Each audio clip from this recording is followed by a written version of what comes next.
Hey everyone, Brad Porter here with your weekly Sunday update.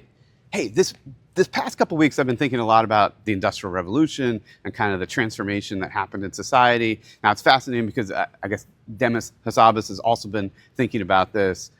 He spoke recently saying, the transformation due to AI is going to go 10x as fast and 10x greater than the impact of the Industrial Revolution, right?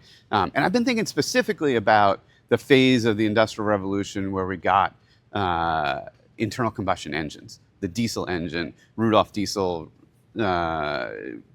produced the first really functional diesel engine in the 1890s. And if you look over the next 10, 15 years, we had motorcycles, we had automobiles, we had airplanes, right? All things that before were powered by people or horses, or we couldn't fly at all, right? And so if you look at, if you were born in 1890, by 1930, by age 40, the whole world had changed. In fact, in the 1880s, 1890s, we were building railroads, right? And it was the strong man, right? The person who could lay more rail tiles, the person who could lift, and solve heavy problems in construction that was, society wrote ballads and poems and other things, really lauding the strongman. And when we got the internal combustion engine, strength was less the societal premium. We had tools now that could outperform a human, right? And so I think, what's been missing, obviously, in those machines has been the intelligence, right? And really the kind of fine-grained manipulation. And so if you think about physical AI and where we're going with physical AI, over the next, you use kind of a look at a time horizon of maybe 7 years, right? And see how far we're going to go when we bring dexterous manipulation, right? Imagine trying to design the whole workforce around material movement with no hands, right? And that's a little bit what we do in robotics today. We don't have the dexterous manipulation, so we design everything as, to try and automate without that. Funny convergence of all of this. I'm gonna do a reveal right now, right? This is not a fake background. This is not CGI. This is not, but it is, maybe a little bit of a magic trick in that I'm gonna reveal this canoe that's right behind me. That is actually it's real, right? It's not. It's not superimposed imagery. Here, I'll turn it a little bit. Now, I'm big into canoeing. I grew up in upstate New York. I grew up canoeing in the Adirondacks. This boat is over 100 years old. This boat is from that same era, right? And from an era where we were manufacturing. This manufactured by J.R. Robinson Canoes in Massachusetts. And you look at the construction techniques, the capabilities. Now, this was fascinating because in 1906, Stanley Brothers fused a canoe with a steam engine to build the Stanley Steamer Rocket, which was in 1906 the fastest vehicle ever. It rode on the sand flats in Florida 126 miles an hour, right? And so we were fusing kind of these kind of construction techniques with steam engines.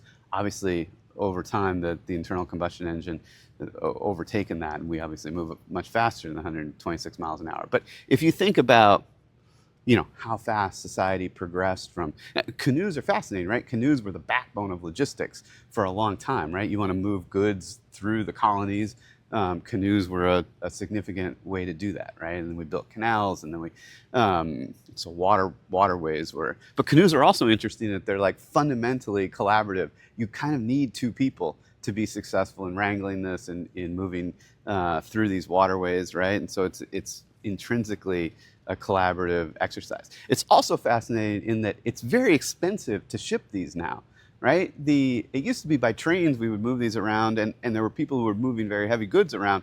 Nowadays, everything's been miniaturized a bit. It's a bespoke job to move a canoe like this across country. I acquired this from from a gentleman in outside Madison, Wisconsin, right, and had to have it shipped here. And it's quite expensive because the automation we have, the capabilities we have, are not designed for a 17-foot kind of oblong shape like this, right?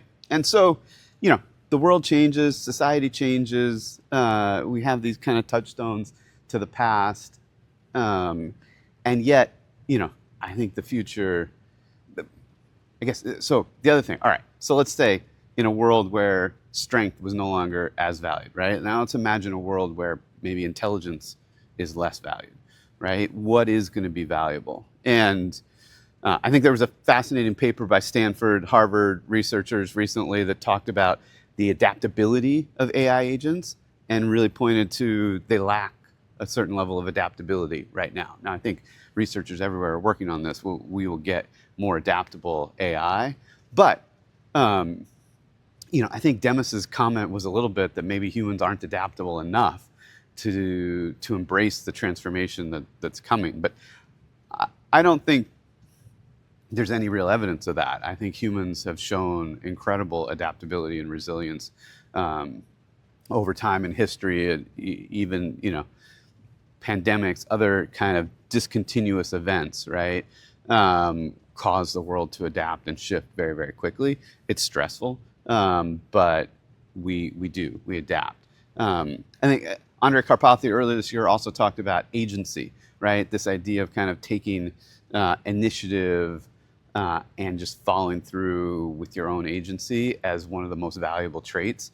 And so I think we combine this adaptability, agency. I think as we get greater and greater intelligence, it's going to be less who can do, when we got calculators, it was less who could do the math most efficiently, right? In the Apollo program, there were people who were, incredibly, incredibly valuable for how efficiently and accurately they did math, right? And then computers took that over, right? And so, I think what's going to be really, really valuable in society, and as I think about, young people and transforming, it's really adaptability and agency, I think, are going to be super, super key. All right. Well, thank you, everyone. Wandered around a little bit there, but there's a lot kind of stewing between this world of the Industrial Revolution, the coming revolution in physical AI, adaptability, agency. It's a very exciting time, very complicated time, and hope this was a little bit insightful, helpful, and happy holidays, everyone. Merry Christmas.